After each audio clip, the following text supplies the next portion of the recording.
அம்மா ஸ்கூலுக்கு போயிட்டு வரேம்மா. பார்த்து போயிட்டு வா தர்ஷினி. தர்ஷினி ஸ்கூலுக்கு லேட் ஆச்சு, சீக்கிரம் வா.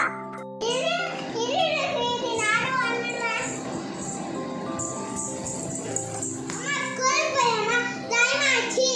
ஓகே அர்ஷினி போலாம். அம்மா பேக் எங்கம்மா?